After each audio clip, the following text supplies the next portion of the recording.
Thank you so much बाळक साहेब. खूप सुंदर रीतीने तुम्ही लीड केलं.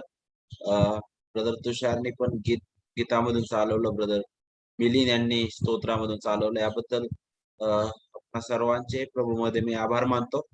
विशेष करून देवाला धन्यवाद असो या सुवर्ण सकाळ बद्दल, त्याच्या कृपेने ही सुंदर वेळ आपल्या जीवनासाठी त्याने दिली. पवित्र प्रभूचे मी आभार मानतो या सुंदर संधीबद्दल, की त्याने मग सारख्या पात्र व्यक्तीला दिलेले आहे. आणि तुमचे देखील आभार मानतो या सुवर्ण वेळेबद्दल. विशेष करून आपल्याला माहित आहे आजचा जो दिवस आहे 15 ऑगस्ट, तो 15 ऑगस्ट पूर्ण आपल्या देशामध्ये खूप आनंदाने साजरा केला जातो, स्वतंत्र दिन म्हणून. कारण आपल्याला माहित आहे की 1947 मध्ये आपला हा देश जो आहे तो स्वतंत्र झालेला आहे. आणि मग त्या स्वातंत्र्याचा जल्लोष पूर्ण देश अनुभवतो आणि फार आनंदाने हा दिवस साजरा केला जातो. परंतु या स्वातंत्र्याबद्दल विचार करत असताना ख्रिस्ती स्वातंत्र्य काय आहे याबद्दल सुद्धा आपण विचार करणं गरजेचं आहे. आणि खऱ्या अर्थाने आज आपण त्यावरच विचार करणार आहोत. आजचा आपला विषय आहे ख्रिस्तामधील स्वातंत्र्य. आणि विशेष करून जो शास्त्र भाग आजच्या साठी आपण निवडलेला आहे तो आहे योहान सुवर्तमान याचा 8वा अध्याय आणि वचन 30 ते 36. योहान सुवर्तमान 8वा अध्याय वचन 30 ते 36 मी आपणा सर्वांकरिता वाचतो. तो ह्या गोष्टी बोलत असता पुष्कळ लोकांनी त्याच्यावर विश्वास ठेवला. ज्या यहुद्यांनी त्याच्यावर विश्वास ठेवला त्यांना येशू म्हणाला, तुम्ही माझ्या वचनात राहिलात तर खरोखर माझे शिष्य आहात. तुम्हाला सत्य समजेल व सत्य तुम्हाला बंधमुक्त करेल. ते त्याला म्हणाले, आम्ही अब्रामाचे वंशज आहोत व कधीही कोणाच्या दास्यात नव्हतो, तर तुम्ही बंधमुक्त व्हाल असे तुम्ही कसे म्हणता? येशूने त्यांना उत्तर दिले, मी तुम्हाला खचित खचित सांगतो, जो कोणी पाप करतो तो पापाचा दास आहे. दास घरात सदा सर्वदा राहत नाही, पुत्र सदा सर्वदा राहतो.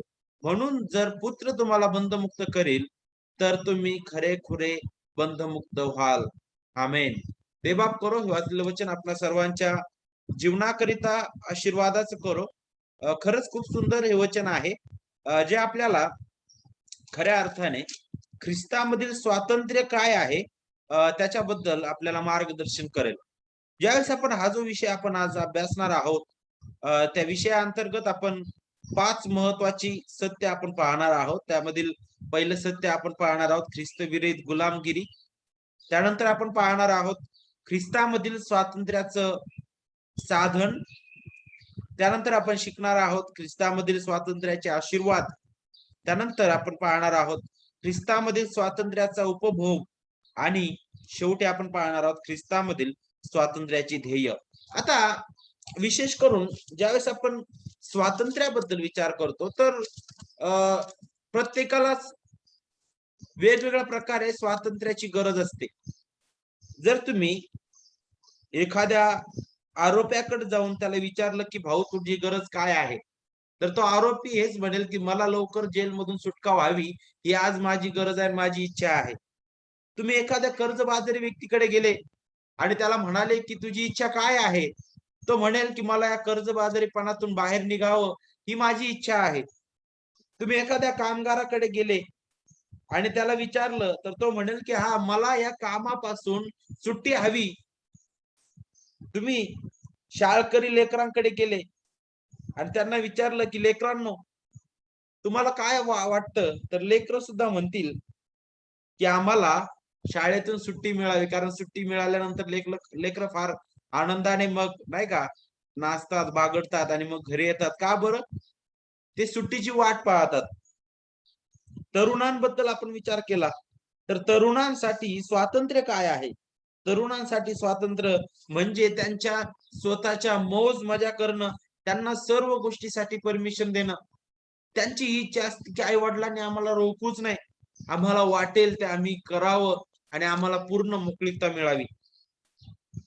त्याच प्रकारे मग वृद्धांसाठी स्वातंत्र्य काय आहे? वृद्धांसाठी जर आपण विचार केला तर मला असं वाटतं की वृद्ध पण असं आहे की ज्या ठिकाणी तुम्हाला शारीरिक वेदना पाहायला भेटतील. मग नक्कीच जो वृद्ध शारीरिक वेदनांनी पिडलेला आहे त्यांच्यासाठी मग नक्कीच अ, हे आनंददायी राहील की ते वेदनातून सुटतील. अशा अनेक बाबी आहेत जर तुम्ही खऱ्या अर्थाने या जगातील सर्व प्रकारच्या लोकांबद्दल विचार केला आणि त्यांच्या विचारांबद्दल विचार केला की त्यांना कशापासून सुटका हवी, तर ते तुम्हाला वेगवेगळ्या प्रकारचं कारण देतील. परंतु या सगळ्या कारणांमध्ये आणि या सगळ्या विचारांपेक्षा अनमोल असं काहीतरी आहे आणि ते म्हणजे ख्रिस्तामधील स्वातंत्र्य. आणि ख्रिस्तामधील स्वातंत्र्य याबद्दल विचार करत असताना विशेष करून आपल्याला सगळ्यात अगोदर त्या गुलामगिरीबद्दल विचार करावा लागेल, ज्यामुळे आपल्याला या ख्रिस्तामधील स्वातंत्र्य हे समजण्यासाठी मदत होईल. आणि ती गुलामगिरी काय आहे, जर तुम्ही बारकाईने हा जर संदर्भ वाचला तर या संदर्भामध्ये तुम्हाला काही महत्वाच्या बाबी पाहायला भेटतील. इथं विशेष करून ख्रिस्त जो आहे तो यहुद्यांसोबत संभाषण करत आहे आणि जणू काय हा वादविवाद तिथे सुरू आहे. ते यहुदी लोक स्वतःचे घमंड, स्वतःचे विचार घेऊन पुढे उभे आहेत फार घमंडाने. त्यांच्या दृष्टीने ते अगदी बरोबर आहेत. परंतु ख्रिस्त अगदी सरळ रीतीने त्यांना स्पष्टपणे शिकवत आहे ते कशा प्रकारे कोणत्या गुलामगिरीमध्ये आहे. आणि म्हणूनच पहिला आपला जो मुद्दा आहे या विषयाअंतर्गत तो आहे ख्रिस्त विरहित गुलामगिरी. मी असं का म्हटलेलं आहे ख्रिस्त विरहित गुलामगिरी? जर तुम्ही पवित्र शास्त्राचा बारकाईने अभ्यास केला तो वारंवार तुम्हाला एक बाब प्रामुख्याने पाहायला भेटल आणि ती म्हणजे हीच की ख्रिस्त विरहित मनुष्याची स्थिती कशी आहे. जर तुम्ही काही बाबी जर पाहिल्या, ज्या प्रकारे इथं पॉइंट दिलेले बघा, ख्रिस्त विरहित गुलामगिरी या अंतर्गत नियमशास्त्र, शाप, पाप आणि देवाच्या क्रोधाची प्रजा. तुम्ही जर या 4 शब्दांबद्दल जर विचार केला बारकाईने, तर तुम्हाला पाहायला भेटेल, तुम्ही म्हणाल की अरे नियमशास्त्र हे कसं गुलामगिरीबद्दल आपल्याला शिकवू शकतं? नियमशास्त्र त्याबद्दल कसं आपण म्हणू शकतो की हे गुलामगिरी आहे? जर तुम्ही हा शास्त्र भाग जर पाहिला, हा जर संदर्भ पाहिला, तर तुम्हाला नियमशास्त्र जणू काही इथं गुलामगिरी पाहायला भेटल. नियमशास्त्र एका गुलामगिरीसारखं तुम्हाला इथं पाहायला भेटल, ज्या प्रकारे या यहुद्यांनी नियमशास्त्राला बनवलेलं होतं. आणि मुळात नियमशास्त्राचा अर्थच ते गमावून बसलेले आपल्याला इथं पाहायला भेटतं. ते नियमशास्त्राला स्वतःच्या बुद्धीने, स्वतःच्या विचारांनी त्याचा उलगडा करून त्यांनी त्याप्रमाणे ते चालत होते. आणि तेच तुम्हाला विशेष करून इथे पाहायला भेटल. पहिली बाब म्हणजे गुलामगिरीबद्दल मी इथं नियमशास्त्र हा पॉइंट का घेतलेला आहे, त्याचं कारण हेच आहे की जर तुम्ही हा संदर्भ बारकाईने पाहिला तर ते जे यहुदी लोक जे ख्रिस्तासोबत वादविवाद करत आहेत, ते यहुदी लोक स्वतःच्या कृत्यांवर आणि स्वतःच्या विचारांवर ते फार घमंड करणारे होते. आणि ते त्यांच्या दृष्टीने ते फार उच्च दर्जाचे लोक होते. देवाच्या अगदी जवळचे ते होते आणि त्यांना असं वाटत होतं की आम्ही कोणत्याही प्रकारच्या गुलामगिरीमध्ये नाही.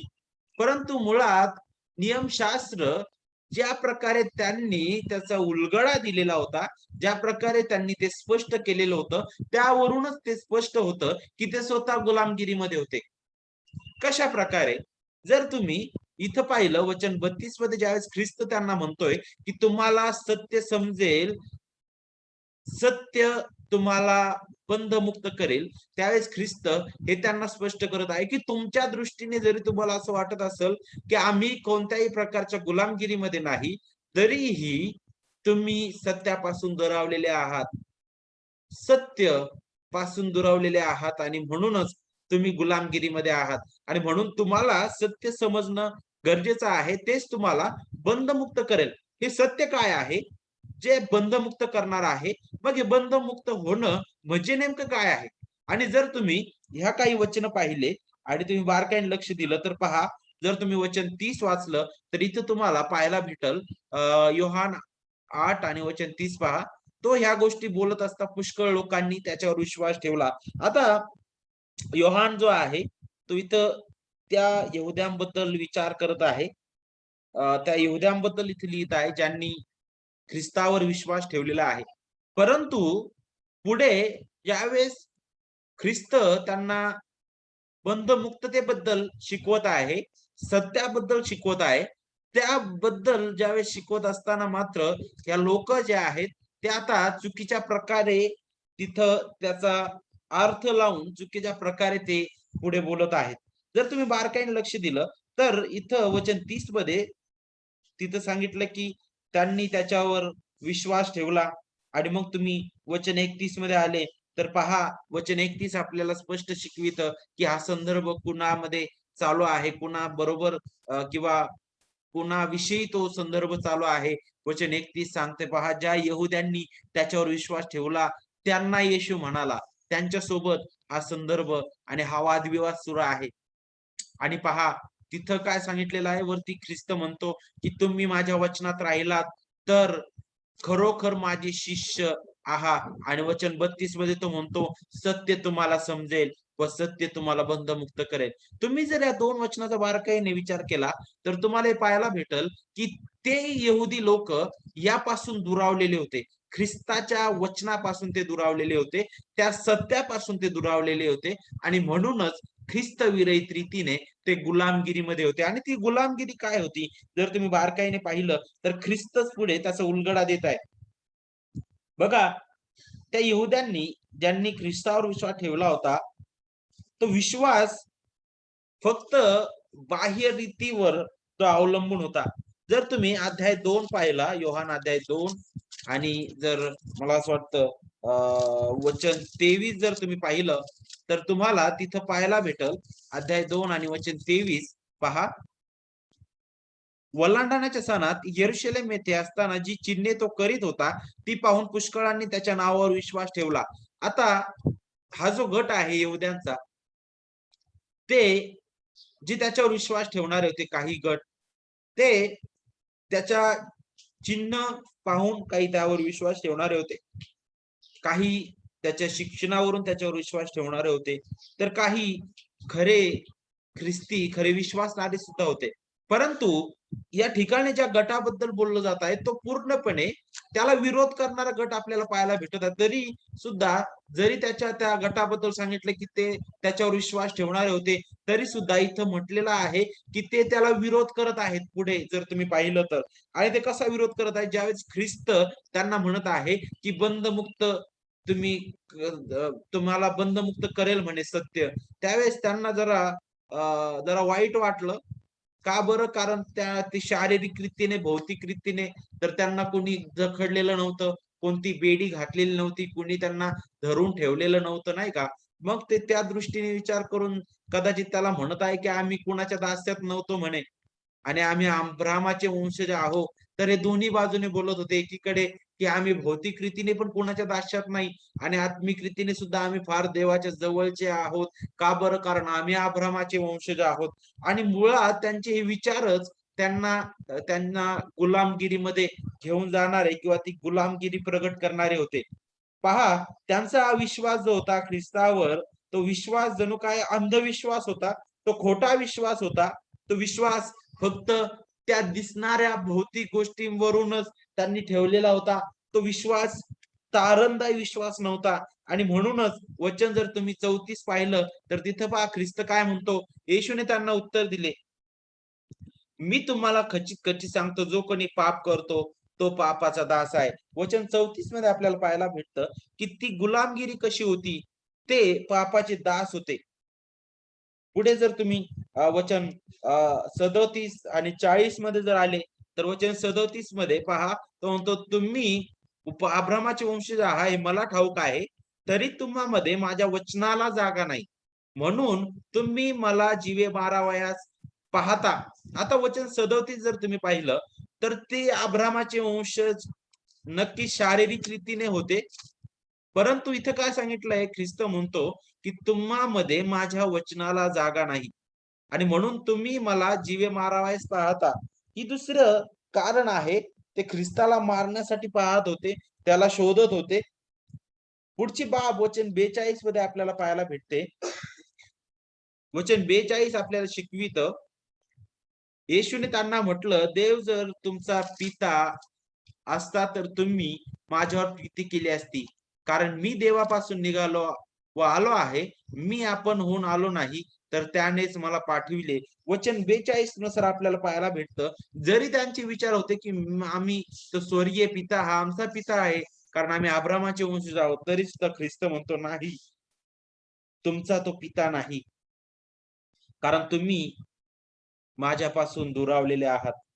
वचन 44 मध्ये आपण येतो, त्या ठिकाणी सुद्धा पहा आपल्याला पाहायला भेटतं की तुम्ही आपला बाप सैतान यापासून झाला आहात आणि तुमच्या बापाच्या वासनाप्रमाणे करावयास इच्छिता. तो प्रारंभापासून मनुष्यघातक होता आणि तो सत्यात टिकला नाही, कारण त्याच्यामध्ये सत्य नाही. तो खोटे बोलतो तेव्हा तो स्वतःचे बोलतो, कारण तो लबाड व लबाडीचा बाप आहे. आता त्यांना डायरेक्ट म्हटलेलं आहे की तुम्ही काय सांगितलं इथं वचन 44 मध्ये, की तुम्ही आपला बाप सैतान, ते म्हणे तुमचा बाप सैतान आहे. आणि पुढे जर तुम्ही आणखी वचन 55 जर वाचलं तर तिथं काय सांगितलंय बरं, तरी तुम्ही त्याला ओळखले नाही, मी त्याला ओळखतो आणि मी त्याला ओळखीत नाही असे जर मी म्हणेन तर मी तुमच्यासारखा लबाड ठरेन. पण मी त्याला ओळखतो व त्याचे वचन पाळतो. इथं त्यांना लबाड म्हटलेलं आहे. आणि 59 मध्ये जर तुम्ही आले तर वचन 59 मध्ये पहा, पुन्हा एक वार इथं सांगितलं, ह्यावरून त्यांनी त्याला मारण्याकरिता दगड उचलले, परंतु येशू मंदिरातून गुप्तपणे निघून गेला. हा तोच गट आहे जो ज्याच्याबद्दल योहान म्हणतो की त्यांनी ख्रिस्तावर विश्वास ठेवला, तेच त्याला दगड उचलून मारावयास पाहत होते. पहा, ही जी वचनं आता आपण वाचलेली आहेत, ही वचनं सरळ सरळ त्या गटाबद्दल, त्यांच्या त्या खऱ्या गुलामगिरीबद्दल मार्गदर्शन करत आहेत. भौतिक रीतीने त्यांना वाटत होतं की आम्ही स्वतंत्र आहोत, आमच्यामध्ये आमच्यामध्ये कोणतंच बंधन नाही, आम्ही कोणत्याही बंधनामध्ये अडकलेलं नाही. परंतु लक्षात घ्या, ते त्यांनी स्वतःच नियमशास्त्र केलेलं होतं. त्यांनी चुकीच्या प्रकारे नियमशास्त्राचा अर्थ लावून एक प्रकारे त्या नियमशास्त्राच्या गुलामगिरीमध्ये ते फसलेले होते.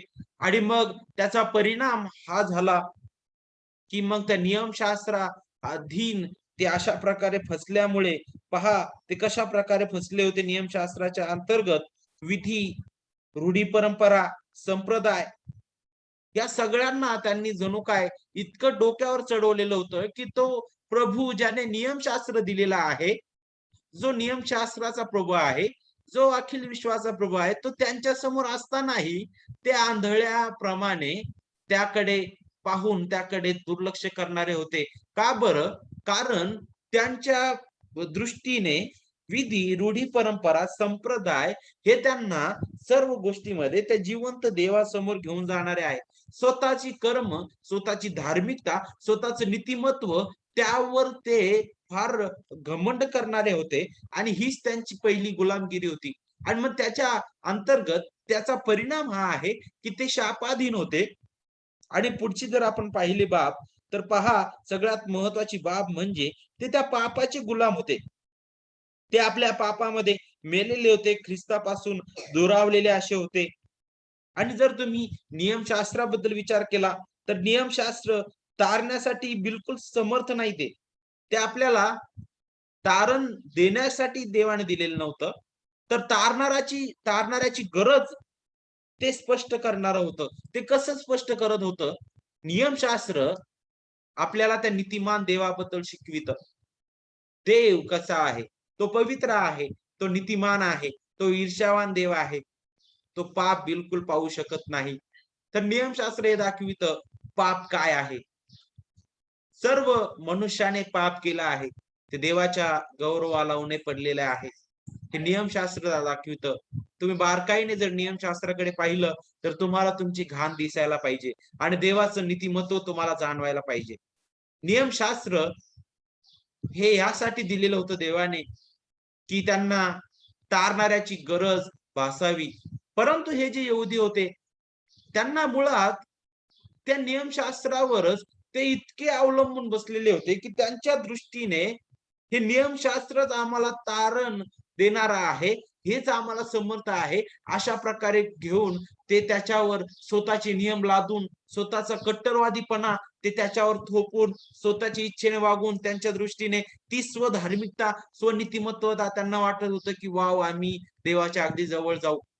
परंतु त्याच्या उलट नियमशास्त्र हेच दाखवतं, की तुम्ही देवाच्या क्रोधाची प्रजा आहे.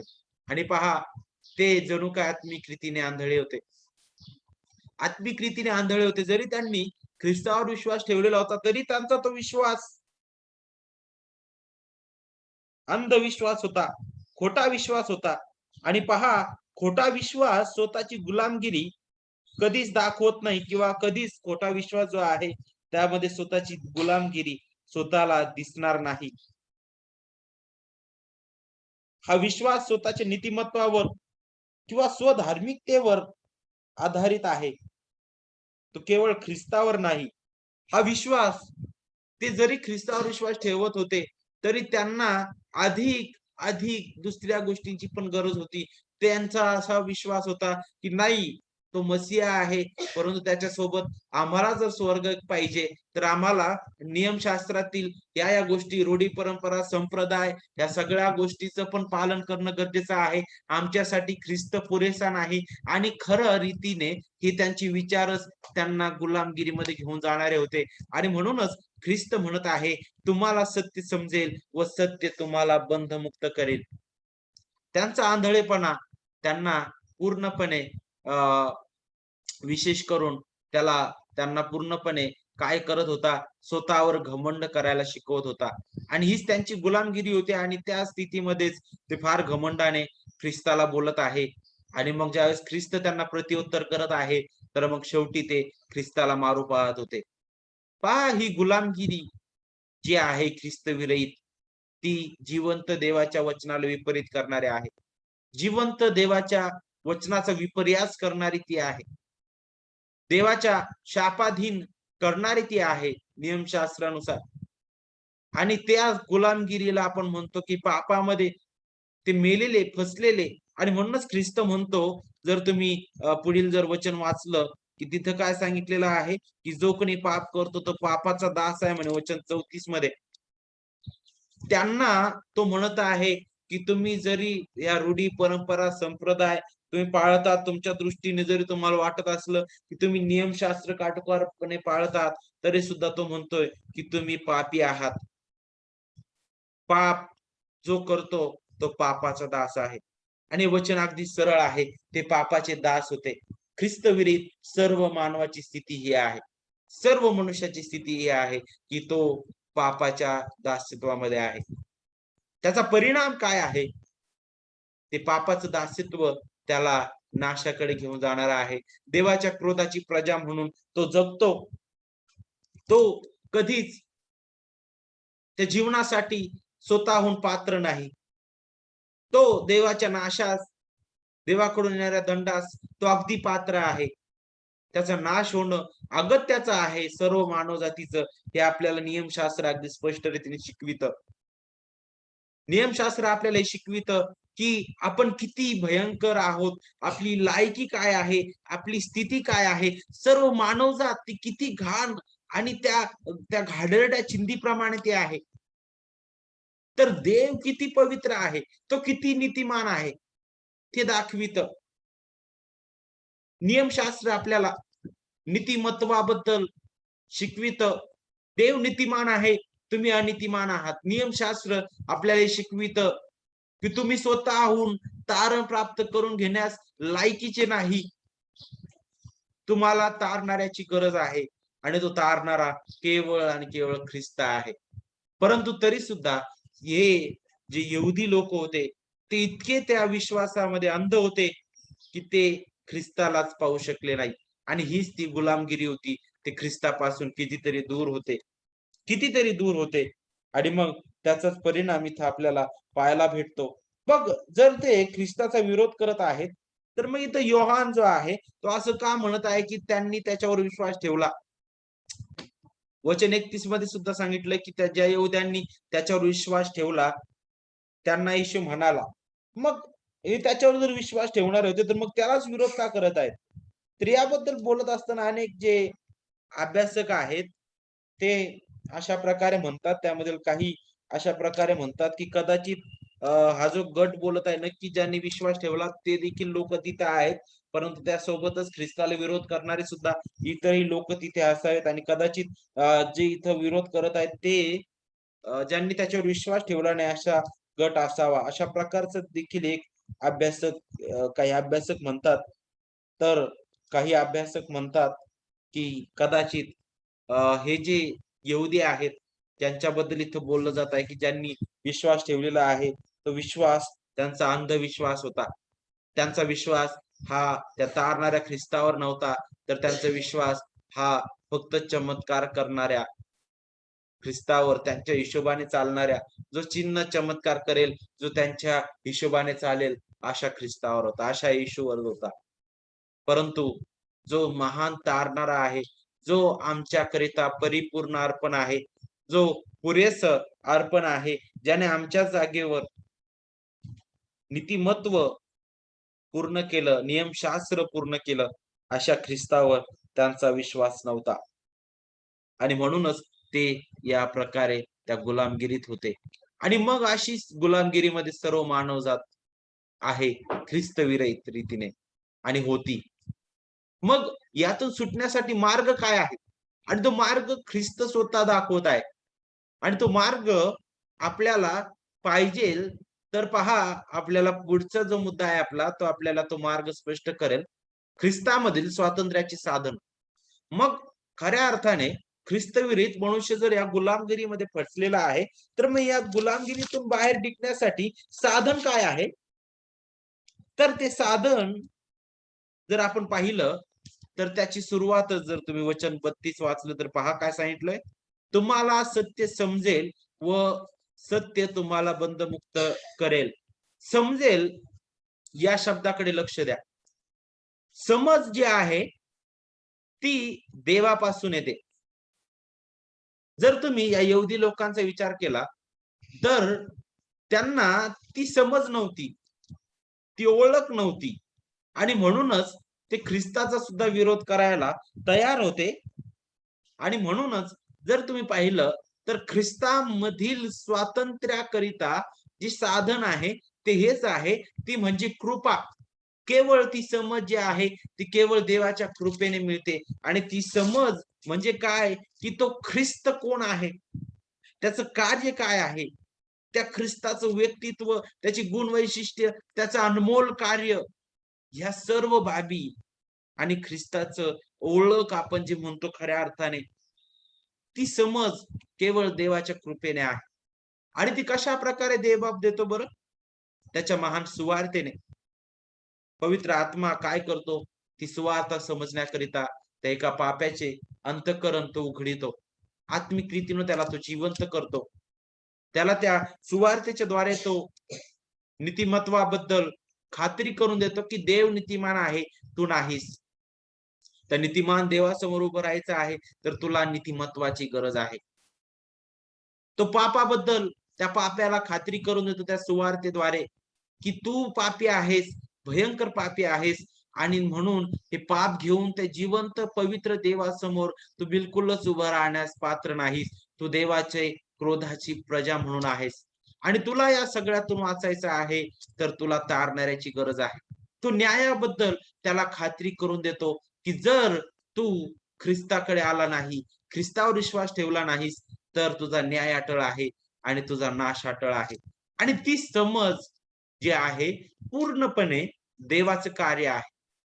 ही समज तुम्हाला तारणाकडे घेऊन जाते. ती समज तुम्हाला ख्रिस्ताचं गौरव दाखविते, स्वतःची लायकी दाखविते. आणि पहा, ते केवळ देवाच्या कृपेने आहे. दुसरं साधन आपल्याला वचन 31 मध्ये पाहायला भेटल. ज्या यहुद्यांनी त्याच्यावर विश्वास ठेवला, त्यांना येशू म्हणाला. पहा, इथं सांगितलेलं आहे, ज्या यहुद्यांनी त्याच्यावर विश्वास ठेवला. मुळात आता जे यहुदी इथं त्याला विरोध करत आहेत, जर आपण या गटाबद्दल विचार केला, की मग तेच असावेत ते, तर मग त्यांनी जो विश्वास ठेवलेला होता, तो विश्वास कोणत्या प्रकारचा होता?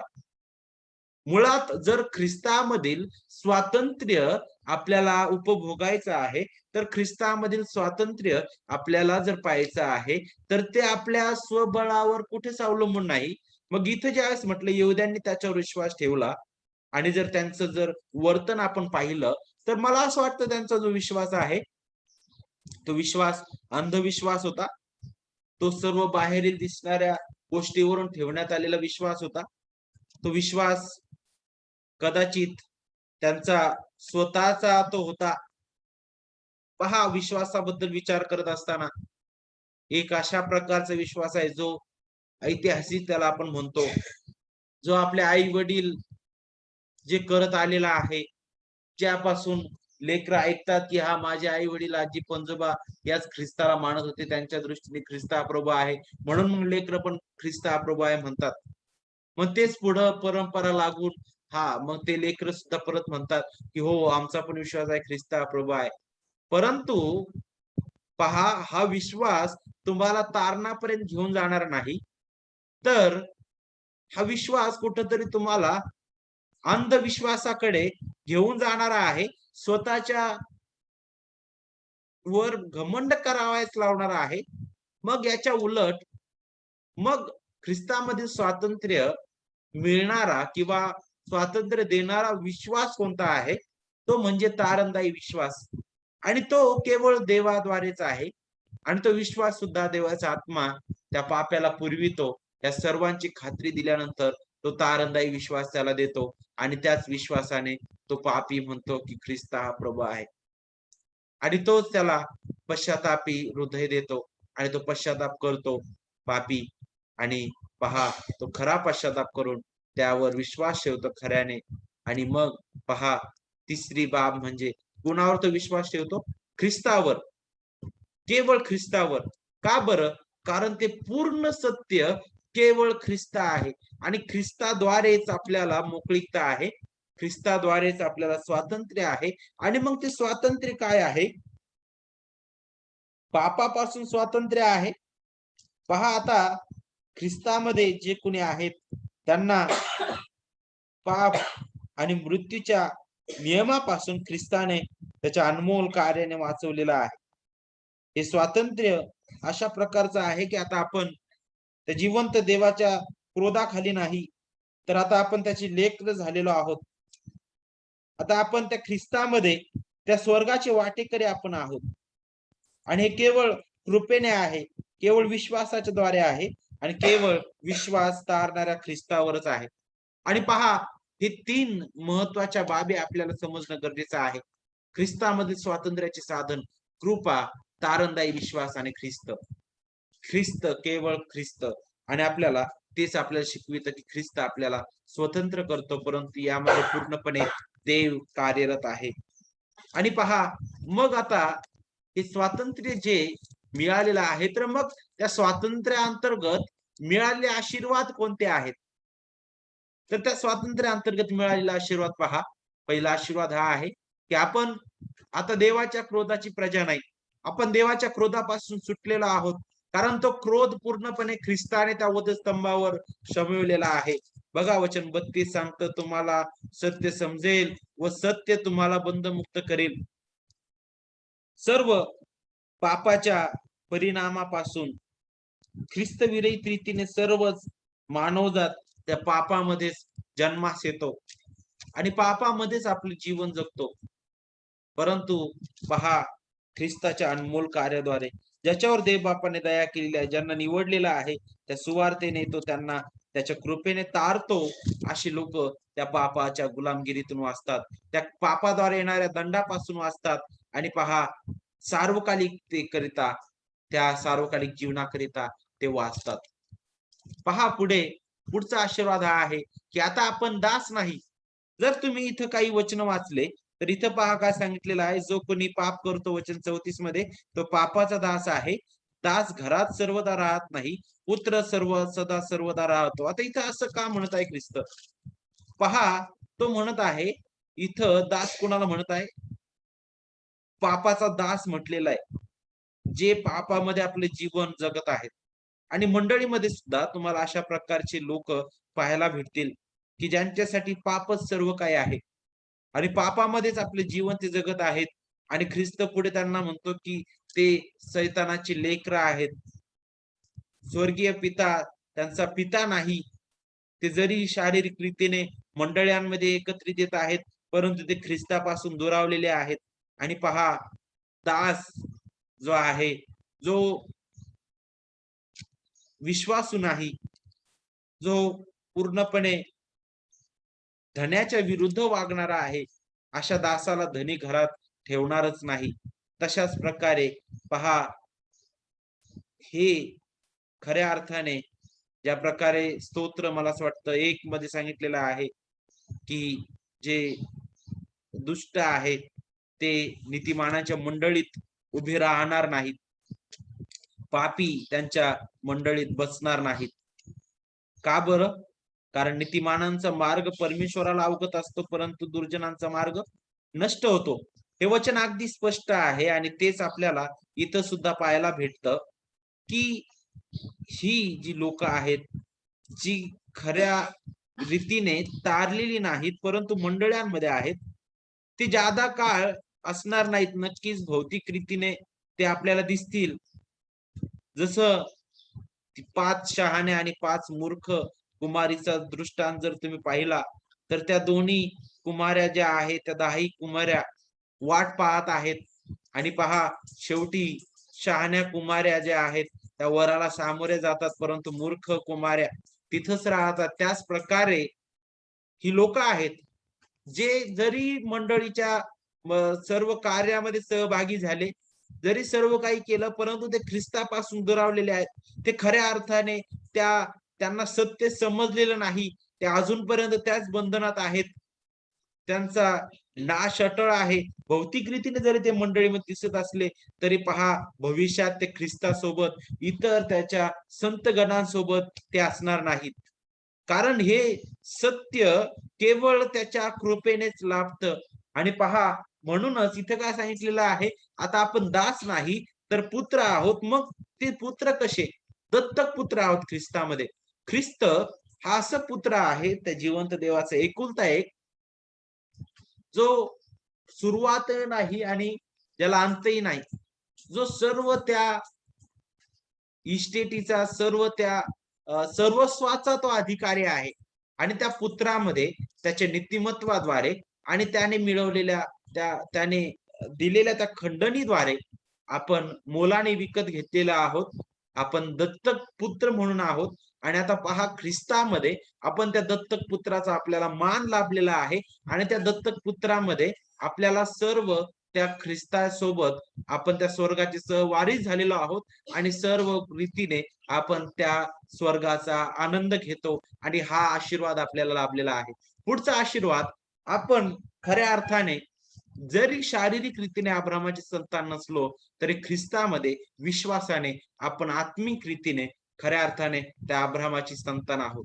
हे लोक जरी शारीरिक रीतीने म्हणतात की आम्ही अब्राहामाचे वंशज आहोत, परंतु ते खऱ्या अर्थाने आत्मिक रीतीने अब्राहामाचे वंशज ते नव्हते. कारण अब्राहाम स्वतः ख्रिस्ताकडे पाहणारा होता, त्याच्या वचनाकडे पाहणारा होता आणि त्याबद्दल तो आनंद करणारा होता. ख्रिस्ताचं वचन, देवाचं वचन ऐकण्यासाठी तो आतुरलेला होता. तो यांच्यासारखा घमंडी नव्हता. तो स्वतःवर, स्वतःच्या कर्मावर, स्वतःच्या विचारावर विश्वास ठेवणारा नव्हता, तर तो देवावर विश्वास ठेवणारा होता. आणि हे केवळ देवाच्या कृपेने आहे. आणि म्हणूनच इथं ख्रिस्त काय म्हणतो, जर तुम्ही म्हणतात की तुम्ही अब्राहामाची वंशज आहात, तर वचन 39 मध्ये तो म्हणतो की अब्राहामाची कृत्य करा म्हणे. आणि ती कृत्य काय आहे? अब्राहम यांच्यापेक्षा वेगळा होता. अब्राहम नम्र होता. तो देवाचं वचन ऐकण्यासाठी आतुरतेने, देवाची वाणी ऐकण्यासाठी नित्य तयार असायचा. देवाचे शब्द तो ऐकण्यासाठी तयार असायचा. परंतु हे लोक स्वतःचे कर्मामध्ये फसलेले होते, स्वतःच्या विचारामध्ये फसलेले होते. आणि म्हणूनच ज्यांना देवाने ख्रिस्तामध्ये तारलेला आहे, ते देवाच्या क्रोधापासून सुटलेले आहेत. ते आता दास नाही, नक्कीच आपण पापाचे दास नाही, तर ख्रिस्ताचे दास आहोत. ख्रिस्ताची लेकरं आपण आहोत, त्या जिवंत देवाचे लेकरं आहोत. आणि म्हणून ख्रिस्ताच्या अधीन आपल्याला होणं गरजेचं आहे. आत्मिक रीतीने आपण अब्राहामाची संतान आहोत. आणि पहा, शेवटी आपण सार्वकालिक जीवनाचे वाटेकरी आहोत. पहा वचन 52 आणि 53 काय सांगतंय. वचन 52 आणि 53 पहा. यहुदी त्याला म्हणाले, तुम्हाला भूत लागले आहे हे आता आम्हाला कळले. अब्राम मेला व संदेष्टही मेले आणि तुम्ही म्हणता जर कोणी माझे वचन पाळील तर त्याला मरणाचा अनुभव कधीही येणार नाही. आमचा बाप अब्राम मेला त्याच्यापेक्षा तुम्ही मोठे आहात काय? संदेष्टही मेले. तुम्ही स्वतःला काय समजता? पहा आता इथं ख्रिस्त ज्या गोष्टी बोलत आहे, आत्मिक रीतीने आत्मिक गोष्टी तो बोलत असताना सुद्धा त्यांना ते समजत नाही. का बरं? कारण ते पूर्णपणे आंधळे होते. ते म्हणत आहे ख्रिस्त ज्यावेळेस त्यांना म्हटला, की जो कोणी माझ्या वचन पाळील त्याला मरणाचा अनुभव येणार नाही. तो आत्मिक त्या जीवनाबद्दल बोलत होता. त्या बंधमुक्ततेबद्दल बोलत होता. त्या पुत्राच्या आशीर्वादाबद्दल तो बोलत होता, जो सार्वकालिक आहे. तो त्या तारणाबद्दल बोलत होता, ते सार्वकालिक आहे. ते कधीही गमावलं जाणार नाही. परंतु यांनी भौतिक रीतीने त्याचा विचार केला आणि ते म्हणत होते, की अब्राहम मेला, सर्व लोक मेले आणि तुम्ही काय मोठे आहात काय? त्यांनी ख्रिस्ताचा विपर्यास केला. आणि पहा हे वचन आपल्याला पुढचा आशीर्वाद प्रगट करतं आणि ते म्हणजे, की आपल्याला ख्रिस्तामधील स्वातंत्र्याद्वारे हा आशीर्वाद मिळालेला आहे, की आता आपण सार्वकालिक जीवनाचे वाटेकरी झालेलो आहोत. आणि पहा ज्यावेळेस आपण या आशीर्वादांबद्दल विचार करतो, तर मग आता हे जे ख्रिस्तामधील स्वातंत्र्य आहे, मग त्याचं स्वातंत्र्य आपण कसं उपभोगतो? कसं आपण उपभोगतो? काय मग हे स्वातंत्र्य आपल्याला पाप करण्यासाठी दिलेलं आहे का? हे स्वातंत्र्य आपल्याला आपल्या मनाने वागण्यासाठी दिलेलं आहे का देवाने? हे स्वातंत्र्य जे ख्रिस्ताने त्याच्या महान त्याच्या स्वतःच्या जीवनाने आपल्याला दिलेलं आहे, काय हे स्वातंत्र्य आपली स्वतःची मर्जी पूर्ण होण्यासाठी आहे का? तर बिलकुल नाही. जर तुम्ही वचन 31 पाहिलं, तर वचन 31 सांगतं, की पहा ख्रिस्त म्हणतो, तुम्ही माझ्या वचनात राहिला, तर माझे खरोखर शिष्य व्हाल. तर हे स्वातंत्र्य त्याचा उपभोग आपण कसा घेतो? ख्रिस्ताच्या वचनात राहून, त्याच्या वचनाचं आज्ञापालन करून आणि त्याच्या वचनाची घोषणा करून, ते शिकवून. जर तुम्ही गलती 5 आणि वचन 13 पाहिलं आणि मार्क 10 आणि वचन 44-45 पाहिलं, तर पहा मंडळीच्या कार्यामध्ये सहभाग घेऊन, एकमेकांची प्रेमाने सेवा करून आपण त्या स्वातंत्र्याचा उपभोग घेतो. पहा गलतीकारास पत्र 5वा अध्याय आणि वचन 13. गलतीकारास पत्र 5वा अध्याय आणि वचन 13. बंधुजनो, तुम्हाला स्वातंत्र्यतेकरिता पाचारण झाले तरी त्या स्वतंत्रतेने देहवासनांना वाव मिळू देऊ नका, तर प्रीतीने एकमेकांचे दास व्हा. हे स्वातंत्र्य का मिळालेलं आहे? तो म्हणतो की जरी मिळालेलं आहे ख्रिस्तामधील स्वतंत्र, तरी ते देहवासनांना वाव देण्यासाठी नाही, तर जणू काय पौल गलतिया प्रांतातील मंडळ्यांना हे शिकवत आहे, की एकमेकांना प्रेमाने एकमेकांचे दास व्हा, म्हणजेच एकमेकांची सेवा करायला शिका, इतरांची सेवा करायला शिका, मंडळीच्या कार्यामध्ये नित्य सहभागी असा. हे स्वातंत्र्य पाप करण्यासाठी नाही, हे स्वतंत्र आपल्याला स्वतःची इच्छा पूर्ण करण्यासाठी नाही, तर हे स्वतंत्र आपले वर्तन, चालणं, बोलणं या सर्वांद्वारे देवाला गौरव देण्यासाठी आहे. आणि मग ख्रिस्तामधील या स्वातंत्र्याबद्दल विचार करत असताना मग या स्वातंत्र्याचं ध्येय काय आहे? या स्वातंत्र्याचं ध्येय जर आपल्याला पाहायचं आहे, तर पहा वचन मला असं वाटतं 54 आपण पाहूया. येशूने उत्तर दिले, मी माझे स्वतःचे गौरव केले तर ते माझे गौरव काहीच नाही. माझे गौरव करणारा माझा पिता आहे, तो आमचा देव आहे, असे तुम्ही त्याच्याविषयी म्हणता. पहा आता त्या यहुदी लोकांना तो याचे स्मरण करून देत आहे, की तुम्ही ज्या पित्याला देव म्हणता, तोच पिता माझं गौरव करतो. हे त्याची शब्द जे आहेत, अगदी सरळ रीतीने त्यांना हे दाखवणारे आहे, की तो गौरवी ख्रिस्त आहे. तो गौरवी देवाचा पुत्र आहे. ज्याने त्या पित्याला प्रगट केलं, ज्याने त्या पित्याचं गौरव केलं आणि पिता त्याचं गौरव करत आहे. आणि आपल्याला पाहायला भेटतं, की यावरून ख्रिस्तामधील जे स्वातंत्र्य आहे, त्या स्वातंत्र्याचं ध्येय काय आहे? तर ते स्वातंत्र्याचं ध्येय हेच आहे, ते म्हणजे देवाचं गौरव. कारण हे स्वातंत्र्य आपल्याला आपल्या स्वतःच्या कृत्यांनी लाभलेलं नाही. हे स्वातंत्र्य आपल्याला आपल्या चांगुलपणाने लाभलेलं नाही, तर हे केवळ त्याच्या कृपेने आहे केवळ विश्वासाच्या द्वारे आहे. केवळ ख्रिस्त या स्वातंत्र्याचं उगमस्थान आहे, या स्वातंत्र्याचा मार्ग आहे आणि मग या स्वातंत्र्याचं ध्येय केवळ देवाचं गौरव आहे. मग आता या विषयाच्या शेवटी आपण आलेलो असताना आपल्यासाठी आज आत्मपरीक्षण करण्याची गरज आहे. आपण आपल्या स्वातंत्र्याचा कसा उपभोग घेत आहोत? काय ख्रिस्तामध्ये आम्हाला स्वातंत्र्य मिळालेलं आहे का? का आम्ही अजूनही पापाच्या गुलामगिरीमध्ये फसलेलो आहोत? आमचे विचार, आमचे आचार, आमचं वागणं अजूनही जिवंत देवाच्या विरुद्ध आहे का? आमचे विचार कसे आहेत? आमचं वर्तन कसं आहे? आमचं बोलणं कसं आहे? काय ते देवाला गौरव देणारं आहे का? आम्ही या स्वातंत्र्याचा कसा उपयोग करतो आणि खऱ्या अर्थाने आम्ही हे स्वातंत्र्य ओळखलेलं आहे का? या सगळ्या गोष्टींबद्दल स्वतःला प्रश्न विचारणं गरजेचं आहे. जर आपण ख्रिस्तामध्ये स्वातंत्र्यापासून दूर असू, तर ही वेळ त्याने दिलेली आहे. ख्रिस्तावर विश्वास ठेवा.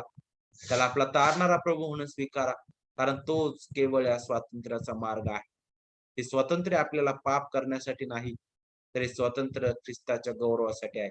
देवाच्या गौरवासाठी आहे. हे स्वातंत्र्य एकमेकांची सेवा करण्याकरिता आहे. देवाच्या वचनामध्ये वाढण्याकरिता आहे. देव आपणा सर्वांना हा विषय समजण्याकरिता त्याची कृपा आणि दया तो पुरवो. आपण इथे थांबूया. पुढील वेळ आपले जे लीडर आहेत त्यांच्या हाती सुपूर्द करतो.